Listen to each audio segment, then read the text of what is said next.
Le texte de mon spectacle, il y a tout à la virgule près, il y a des codes couleurs. C'est vraiment une synthèse. Et il y a une table des matières même, donc ça va loin.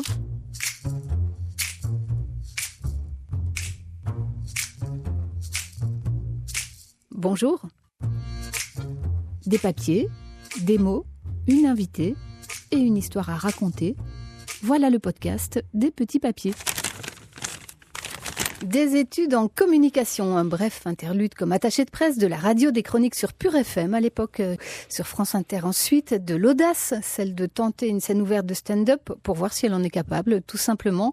Des millions de vues plus tard d'un sketch autour du malaise, elle monte sur scène avec un premier spectacle, Bon anniversaire Jean. Elle publie un roman, bien sûr que les poissons ont froid, et elle remonte sur scène aujourd'hui avec On disait qu'on faisait la fête. Entre-temps, elle continue à proposer des podcasts, Les gens qui doutent, elle réalise un court-métrage tout en négociant le cap de la trentaine. Ça fait beaucoup de choses, mais malgré tout, elle trouve un peu de temps pour les petits papiers. Bonjour Fanny Ruet. Bonjour. Vous êtes une jeune femme très occupée. Oui, c'est vrai, mais j'ai l'air plus occupée que je ne le suis. Ah oui, voilà, Ouais. c'est pour faire illusion. C'est pour faire On disait que j'étais très occupée et que j'avais le temps pour rien, alors que c'est juste que je passe énormément de temps chez moi, sous un plaid. Oui, mais on peut travailler aussi sous un plaid chez soi. Ah oui, c'est ça qui est bien avec ces métiers-là, c'est qu'on peut écrire la majorité des choses chez soi. Ouais. Alors, vous faites peut-être, on disait que j'étais occupée pour avoir l'air d'être une adulte, puisque en tout cas, c'est de ça que parle votre spectacle en partie. On disait qu'on faisait la fête, c'est jusqu'au 10 mai au Théâtre de la Toison d'Or. Et puis, après, il y aura une tournée en France, en Belgique, on donnera les dates tout à l'heure. Vous avez 30 ans, effectivement. C'est l'âge où, en théorie, on devient adulte. Je dis en théorie, pourquoi on a mis cet âge-là, ou pourquoi on s'imagine qu'à 30 ans, on doit être adulte? Déjà un peu avant, je crois, on doit l'être. Quand on sort des études, on est censé un peu savoir ce qu'on fait. C'est une galère. Ouais. Moi, j'ai l'impression que j'ai toujours rien compris à la vie. Je fais ce que je peux, je tâtonne et on voit si j'ai mal fait. Et puis on change. C'est un peu ce que raconte votre spectacle, ce doute par rapport au fait de devenir adulte, de se sentir encore 3 fois enfant, puisque vous dites qu'il y a 3 enfants empilés l'un sur l'autre dans mes vêtements. Et puis aussi, c'est toute une réflexion sur ce que c'est que cette époque, avec ses problèmes comme la dépression, des choses beaucoup plus difficiles que ce qu'on peut entendre d'habitude dans un spectacle d'humour. Ouais, avec ce spectacle-ci, j'avais envie pas de faire des blagues pour faire des blagues, mais d'avoir quand même un propos derrière, de parler de choses de la vraie vie qui sont des fois pas hyper marrantes, et de prendre des sujets comme ça qui peuvent avoir l'air un peu durs au premier abord, et d'en faire quelque chose de très joyeux, de très léger, et de dire ok, des fois c'est la merde les gars, le monde il est en feu. Mais vas-y, qu'est-ce qu'on fait de ça? On va essayer de rigoler quand même quand on peut, quoi. Et c'est peut-être le début de devenir adulte, de pas faire des blagues pour faire des blagues, mais de faire des blagues qui ont du sens. C'est peut-être ça, oui. Peut-être que ça commence. Peut-être j'ai trouvé, en fait. Alors évidemment, c'est un spectacle aussi, c'est un personnage, mais vous vous posez beaucoup de questions sur la vie, des questions auxquelles vous cherchez des réponses, des questions sur la solitude, le fait de se sentir seul au milieu des autres. Et vous vous rendez compte que des réponses, on n'en a pas forcément. Non, je pense que c'est ça. En vrai, la vie, c'est d'avoir beaucoup de questions et d'accepter qu'il n'y aura pas les réponses. Ouais. Donc oui, c'est juste peut-être essayer de trouver là où on peut avancer malgré les incertitudes et de faire en fonction. Et puis de se dire qu'en vrai, c'est pas grave. Et juste, on prend tout ce qu'on peut prendre d'agréable et voilà, ce sera déjà pas mal. On va parler de tout cela, on va parler de votre parcours, Fanny Ruet, on va parler de vous à travers des mots sur des papiers. Les papiers, ils sont devant vous, ils sont là, vous en piochez un et puis vous voyez ce que ça raconte. Farouche. Je suis pas sûre d'avoir la définition exacte. Pour moi, c'est genre qui refuse les choses. Ouais, qui ne se laisse pas enfermer, qui reste un peu méfiante, à distance. Ouais. Qui regarde de loin. Ouais. Ça peut me définir des fois. Maintenant, un chouïa moins, j'ai l'impression. Notamment, je suis un peu plus sociable qu'avant. Grâce à la scène ? Je sais pas peut-être. Ou peut-être juste maintenant, je suis plus avec des gens qui me mettent à l'aise et donc je suis moins méfiante à l'idée de rencontrer des nouveaux et de me montrer peut-être un peu plus moi-même sans avoir à tout le temps protéger, tout le temps être sur le qui-vive. Donc je dirais que ça, j'ai un peu amélioré. Maintenant, c'est vrai que dans ma vie, j'ai beaucoup été comme ça, à me tenir à l'écart, à avoir un peu ce réflexe de protection, de me dire ouais, de toute façon, les autres, je m'en fous, ils sont pas intéressants, alors que c'est juste que je savais pas comment m'intégrer exactement. Et pour ce qui est de de refuser de se faire mettre dans des cases et tout ça. Ouais, mais c'est compliqué quand on fait des milieux artistiques, parce qu'on est toujours dans une case à un moment ou à un autre.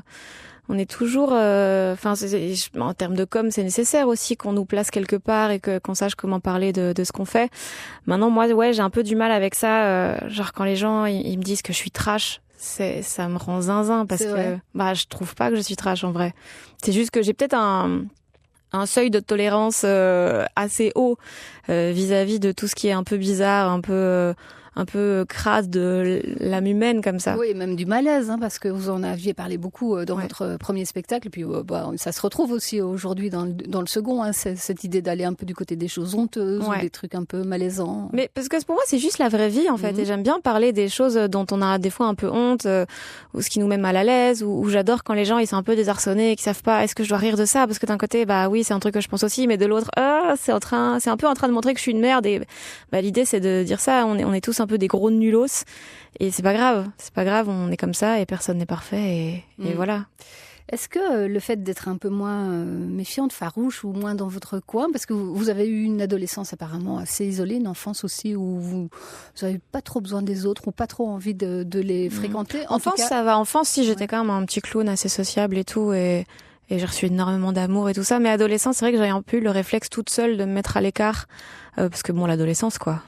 Finalement, peut-être que vous avez fait cette adolescence qui vous a éloigné de votre côté un peu comique, entre guillemets, pour y revenir après. C'est possible, ouais. Ouais, oui, peut-être. Je sais pas, mais en fait, l'humour, c'est tellement pas ce vers quoi j'allais à la base. Parce que, pour moi, ça me semblait...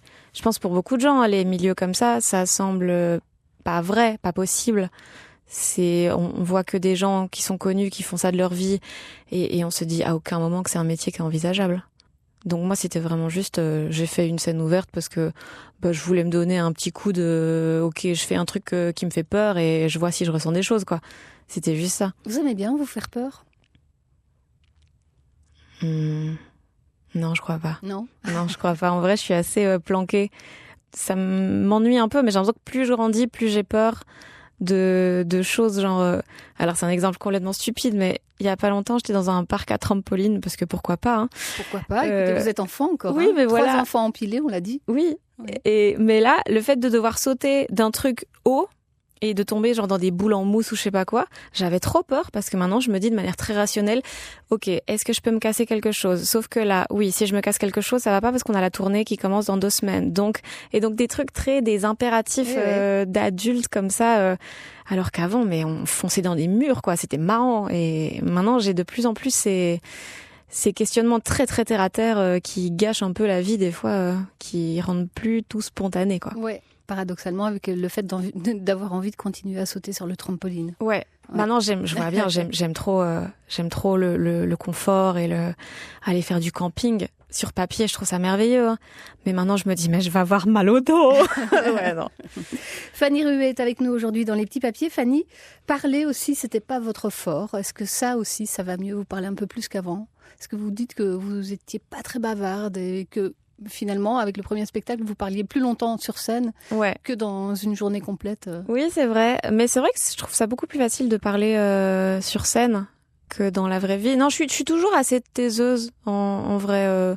J'aime bien observer et quand je parle, c'est parce que en fait, pendant très longtemps, je me suis dit si je n'ai rien d'intéressant à dire, je ne vois pas l'intérêt de parler parce que je vais pas prendre le temps des autres avec ma parole alors que ça vaut pas la peine.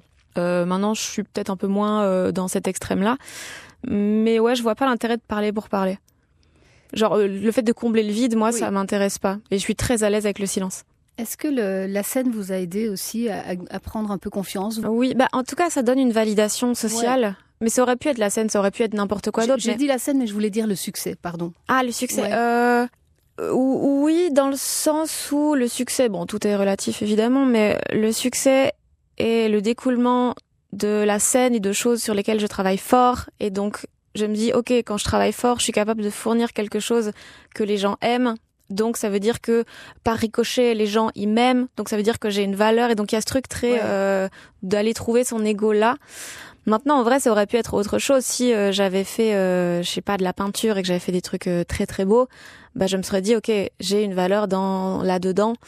Et le fait d'avoir une validation dans un domaine, ça nous rend un peu plus chill, un peu plus tranquille avec les autres domaines, parce qu'on se dit, j'ai quand même ce truc-là sur lequel m'accrocher, me rattacher.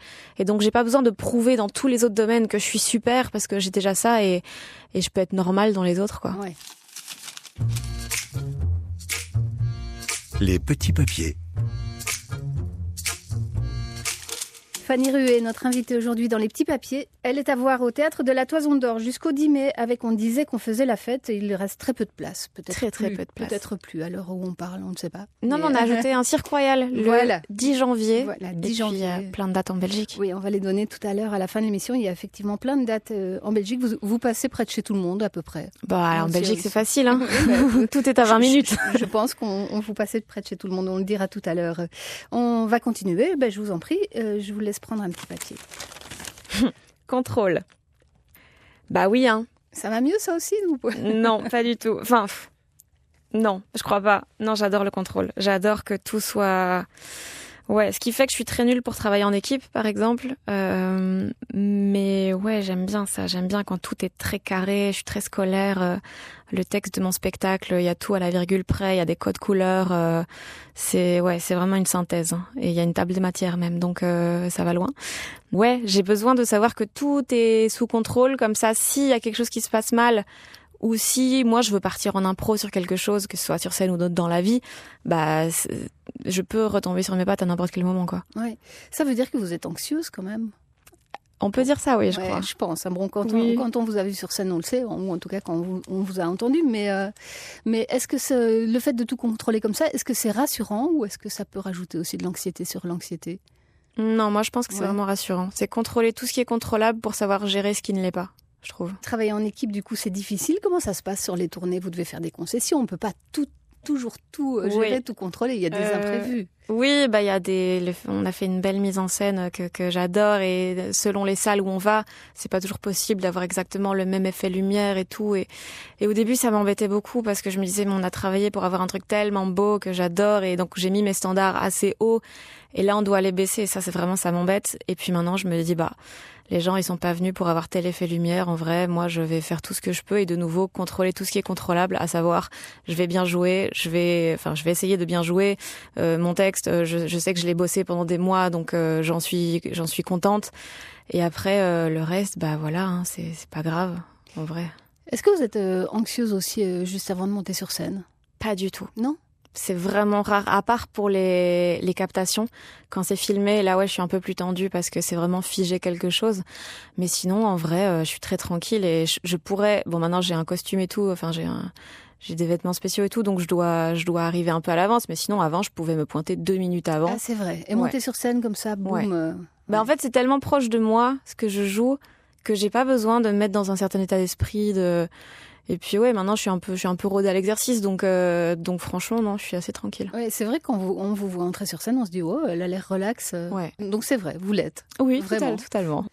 Est-ce que tout contrôler, c'est aussi parce qu'on le disait en début d'émission, vous faites beaucoup de choses. Est-ce que c'est aussi par peur que ça craque quelque part ou que quelque chose s'arrête ou que ça lâche ? C'est sûr. Ah ouais. C'est sûr, c'est pas sain de vouloir travailler autant et de vouloir tout contrôler à ce point. Non, en fait, je pense que dans les milieux artistiques et tout, c'est tellement bancal. Tout peut tellement s'arrêter à n'importe quel moment que je vais être sûre de pas mettre tous mes œufs dans le même panier. Et de me dire, et puis même en termes d'ego, je crois que c'est pas bon de se dire, ok, je vais faire de la scène, ça va durer toute la vie. Parce qu'il suffit qu'à un moment, juste, on soit plus dans l'air du temps ou qu'il se passe un truc, je sais pas, qui soit mal vu. Là, tout peut s'arrêter d'un coup. Moi, je veux me dire, c'est pas grave. La scène, j'en ai pas besoin. Moi, je peux faire d'autres choses. Là, je bosse sur des scénarios. Il y a les podcasts que j'adore. Il y a les chroniques en radio. Je pourrais en refaire si j'ai envie.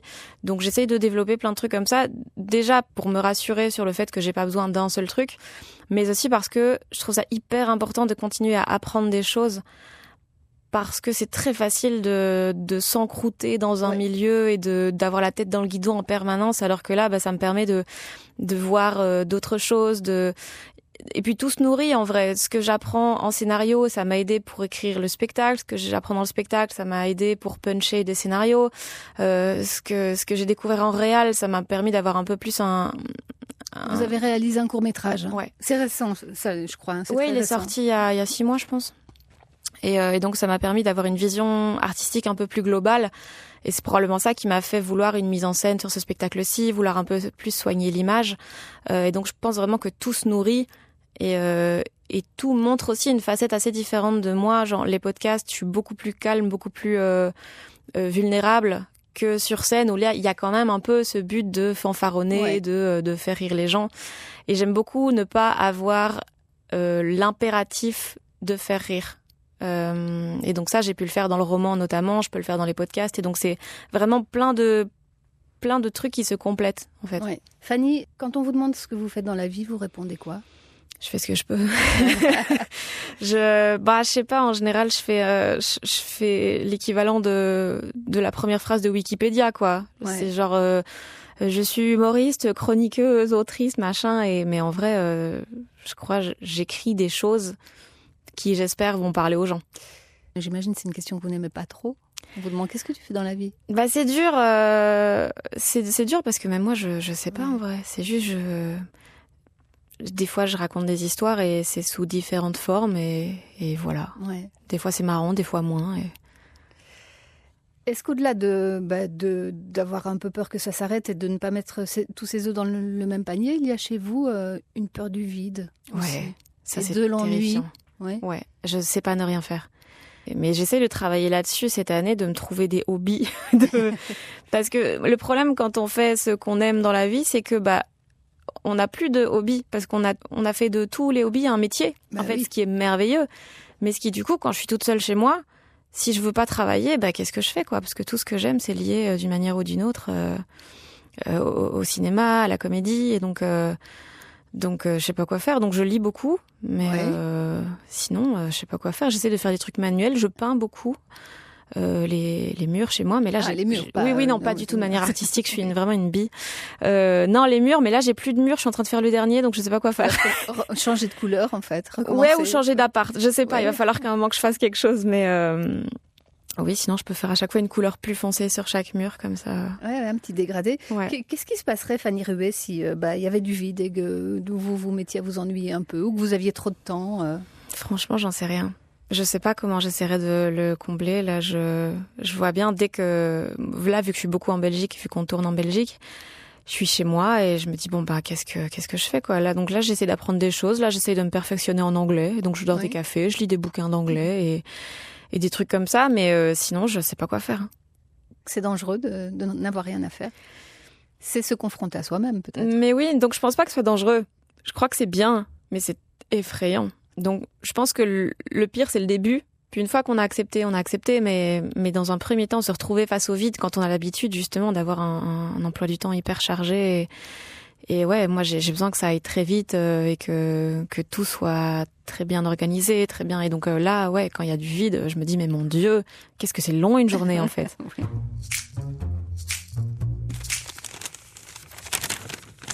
Ego. Ah. Ego. Il en faut beaucoup pour faire ce métier. Il en faut beaucoup pour dire à des gens, écoutez les gars, là vous êtes 600, et là on va tous se taire et m'écouter. Restez assis et écoutez-moi. Ouais. Et payer. Ouais. Ça c'est fou. Ouais, il faut un sacré ego pour faire ça, mais dans lequel il y a eu une petite faille à un moment pour qu'on ait ce besoin justement d'exister aux yeux de tellement de gens et d'être applaudi par des inconnus, ça n'a aucun sens. Mm-hmm. Donc je pense que il a fallu une petite faille à un moment pour qu'on se dise bien sûr, je vais faire ça. Pourtant, c'était pas prévu. La première fois, on l'a dit tout à l'heure, vous montez sur la scène du Kings of Comedy à Bruxelles. C'est une scène ouverte et vous vous dites je vais tester de voir si je peux faire 5-10 minutes sur scène toute seule.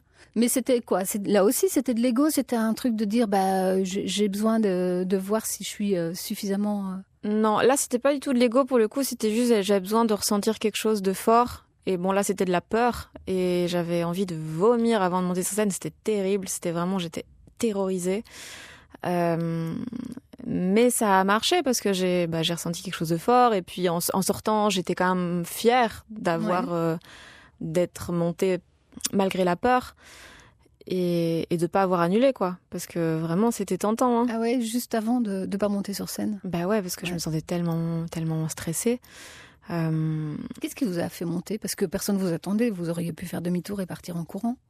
Ah oui, c'est sûr. D'ailleurs, quand j'ai envoyé parce que je connaissais un petit peu les gens du Comedy Club, parce que j'allais de temps en temps voir des spectacles, et quand j'ai envoyé un mail pour réserver un créneau à la scène ouverte, le Bilal qui programmait ça me croyait pas que c'était pour moi au début, parce que j'étais justement la fille timide qui parle pas beaucoup, et il m'avait dit mais non, c'est pour qui, dis-moi et tout.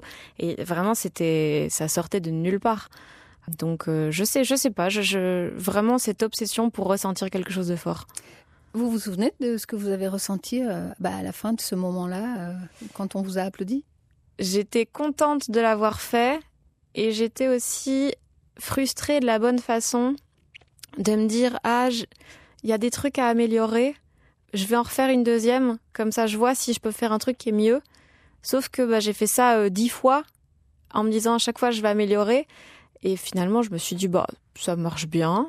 Assez vite, j'ai gagné le concours qui était organisé au Kings face à des gens qui faisaient ça depuis beaucoup plus longtemps que moi. Donc je me suis dit, ok, peut-être il y a vraiment un truc à creuser, et je vais continuer. Et puis au bout d'un an, c'était devenu mon métier, quoi. Donc à partir du moment où ça paye un loyer de faire des blagues, bien sûr, j'arrive. Est-ce que dans votre entourage, on a aussi été étonné de vous voir monter sur scène pour faire ça, pour faire des blagues? On n'en a jamais parlé plus que ça. Ah, c'est vrai? Ouais. Oui et non. En fait, je pense que les gens dans mon entourage, je fais quelque chose, ils disent « Oh d'accord, c'est son nouveau truc du moment et voilà. » Et en fait, surtout, j'en parle à personne avant. Et donc là, j'en ai fait pendant 3 mois et j'en parlais à personne. Et seulement juste une fois, ma maman, elle a vu une affiche avec mon nom. Et elle m'a dit « Fa, qu'est-ce que c'est que ça est-ce que je peux venir, quoi ?» Donc ils sont très... ils me soutiennent énormément. Mais ils sont jamais au courant de rien avant que ça sorte, quoi. D'accord. Ouais, vous êtes plutôt secrète sur ce que vous faites. Alors même là, aujourd'hui, quand vous préparez des trucs, ça reste votre truc à vous avant d'être dévoilé? J'en parle à mes amis proches, en général, et évidemment mes collaborateurs avec qui je prends les décisions. Mais sinon, oui, pareil, le roman, j'ai commencé à en parler, je pense, 2 semaines avant qu'il sorte. Parce que dans ma tête, ça n'allait pas arriver. Sortir un roman, c'est un truc pour les grands écrivains, nanana. Et donc, les adultes aussi, peut-être. Les adultes, oui, il faut être adulte pour écrire un livre. Et donc, je me disais un peu, il y a un monde où ça se fera jamais. Donc, dans le doute, je vais éviter d'en parler. Parce que j'aime pas trop les gens qui un peu se vendent de choses qui peut-être arriveront pas. Donc, voilà, moi, je préfère vraiment attendre d'être sûre, d'être contente de ce que j'ai à proposer pour après dire, ok, là, ça va se faire, quoi. Les petits papiers. Fanny Ruet est notre invitée dans Les Petits Papiers aujourd'hui. Question. Je m'en pose beaucoup. J'en pose beaucoup aux autres aussi. J'aime bien poser des questions. J'aime bien interviewer les gens. Ouais. Je trouve que quand on interviewe les gens, en fait, il y a des questions que j'ai jamais posées à mes amis, mais que j'ai posées à des inconnus dans des podcasts. Et je trouve ça fou de me dire, il y a des potes que je connais moins bien que des gens que j'ai reçus dans mon podcast, Les gens qui doutent, quoi. C'est fou. Parce je sais pas, je crois les amis ou même des gens de ma famille, dont je connais au final très peu la vie, parce que quand on connaît les gens, on leur pose peut-être moins de questions comme ça de but en blanc, quoi. Ouais, c'est vrai que le micro aussi, ça fait finalement, ça peut créer un lien. Ouais, ça ajoute un petit filtre. Plus qu'on ne le pense. Hein. Ouais, ça fait. Des questions dans votre spectacle, il y en a plein. Il y en a beaucoup, oui. Il y en a beaucoup.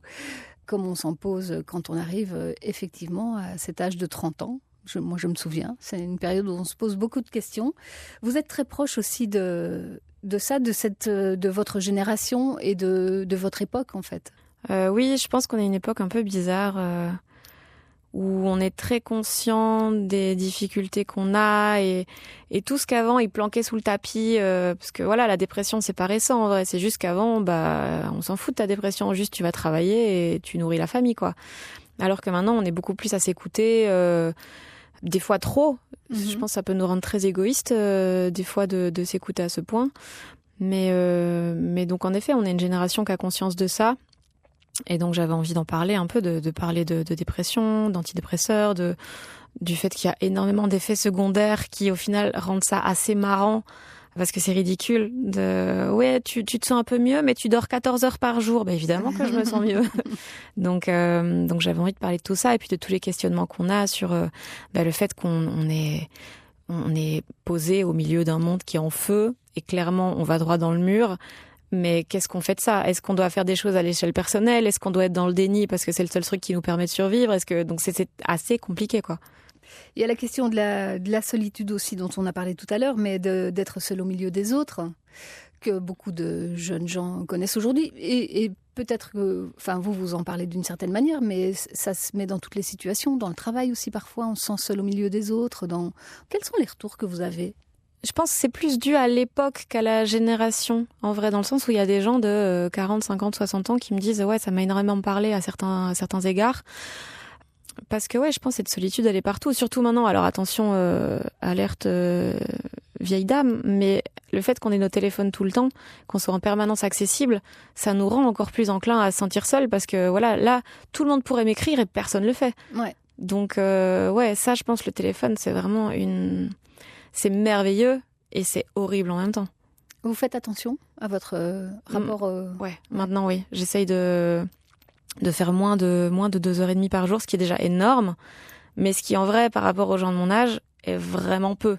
Ce qui est effrayant, mais oui, je suis en mode avion beaucoup, ce qui énerve un peu mon entourage, mais ouais, j'essaye de pas trop regarder, j'essaye de supprimer les réseaux dès que j'ai rien à poster, parce que sinon c'est terrible ouais. Moi, je vois bien, des fois, je suis sur Instagram et il y a tout qui me rend triste parce que je me dis, waouh, je pourrais être à cet endroit-là avec cette personne, j'y suis pas.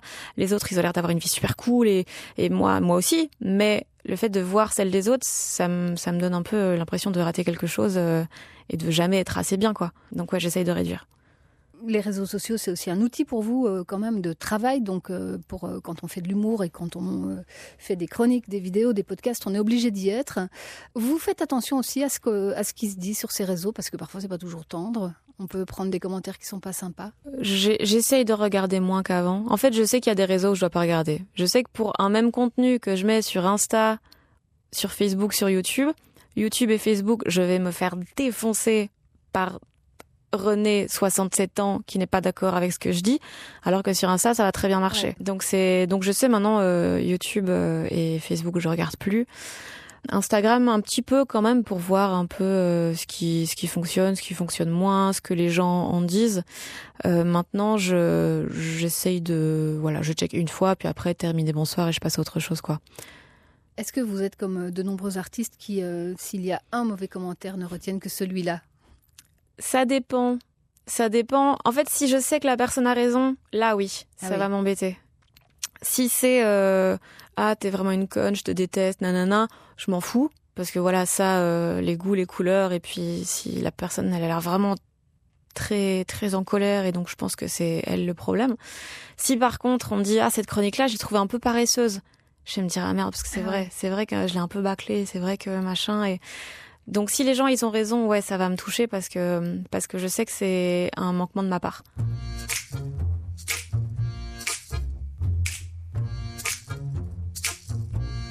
Si vous aimez le principe des petits papiers et de ce podcast, il y a de très nombreux épisodes à découvrir avec des artistes de tous horizons et vous pouvez même nous suivre et vous abonner pour ne rien rater. Fanny, la musique, ça a eu beaucoup d'importance dans votre vie aussi. On a parlé des podcasts Les gens qui doutent, on a parlé d'humour, mais avant cela, vous avez fait aussi pas mal de choses autour de la musique. Est-ce que ça occupe encore de la place chez vous aujourd'hui dans votre vie ? Assez peu, en vrai, assez peu. Je suis assez... J'en écoute un petit peu, mais souvent j'ai un album que je vais saigner pendant 3 semaines et puis je vais passer à un autre et puis voilà. Mais je suis beaucoup moins curieuse qu'avant. Avant, vraiment, je passais des journées entières sur des petits sites indés, obscurs. Oui, et vous parliez de choses que personne ne connaissait, que vous découvriez, que vous ameniez. Ouais, c'est ça. On avait créé un site avec un copain qui s'appelle La Vague Parallèle, où c'est des chroniques, des interviews de musiciens et musicienne et aujourd'hui j'en fais plus tout partie mais c'est plein d'autres gens qui ont repris le relais et donc c'est super, ça continue à bien tourner mais en effet avant il y avait une curiosité, j'étais insatiable à ce niveau-là alors que maintenant je découvre un album et je me dis voilà c'est ma personnalité pendant 2 semaines et puis voilà et je passe à autre chose quoi. C'est une question de temps ? De temps, et aussi je pense qu'on n'a pas... Oui, je pense qu'on n'a pas assez de temps pour s'intéresser à tout de manière intense. Et donc là, je sais que mes centres d'intérêt principaux, ils sont un petit peu ailleurs. Et que la musique, ouais, ça va plus passer au second plan. J'adore en écouter, mais ça devient vraiment plus un truc de fond que quelque chose que je vais faire en mettant toute mon attention là-dessus, quoi. Vous auriez aimé vous faire de la musique ou chanter? J'aurais adoré. Ouais. Je pense que si aujourd'hui je pouvais échanger la carrière que j'ai en humour contre le même niveau en musique, je le fais directement. Et c'est pas possible? Ah, malheureusement, j'ai pas le talent et j'ai pas. Je trouve ça trop tard pour s'y remettre à fond et bosser très très fort maintenant pour que ça marche. Genre, ça demande trop de travail pour ce que je suis prête à fournir. On pourrait vous proposer de chanter occasionnellement à un endroit ou à un autre. On l'a fait déjà? Vous l'avez fait? Non, je pense pas. Bah, je suis pas sûre que je chante très bien, vraiment. Ouais. Écrire, ça j'aime beaucoup. Et je pense que je pourrais un jour écrire des trucs avec des musiciens, peut-être. Je l'ai fait qu'une seule fois et finalement c'est jamais sorti, mais je trouvais ça vraiment beau. Enfin, la personne qui chantait était vraiment très très forte, donc c'était super. Et donc ouais, je sais pas, on verra, peut-être. Peut-être, à suivre. Parmi les nombreuses activités, s'il vous reste un peu de vide. Bah oui. Hein. Fanny Rué est notre invitée aujourd'hui dans Les Petits Papiers. Je pense qu'il reste un dernier mot devant vous. Allez-y. Limite. Limite, c'est dur de les voir. Hein. C'est dur de... Enfin non, moi souvent je les vois et puis je fais comme si je les voyais pas. Passer au-dessus. Ouais. Mais pas en bien. Hein. C'est pas genre là, je vais me surpasser. C'est je vais attendre qu'il soit trop tard pour essayer de régler les choses, quoi. Je sais que ouais, des fois il y a des choses qui sont pas faites pour moi, mais je fais des mauvais choix et puis j'y vais quand même. Et après je me demande mais pourquoi est-ce que j'ai accepté ça? Pourquoi est-ce que j'ai fait ça alors que c'est pas moi. Mais en fait je confonds souvent la personne que je voudrais être avec celle que je suis. Ah oui. Et donc des fois genre moi un truc que je trouve génial sur papier c'est voyager. Genre j'adore ça, je trouve ça trop cool les gens qui partent juste un sac à dos et puis après on voit. Sauf que si moi j'essaye ça, mais j'ai envie de rien que dans le trajet aller, j'ai envie de rentrer quoi. Parce que en fait c'est pas moi.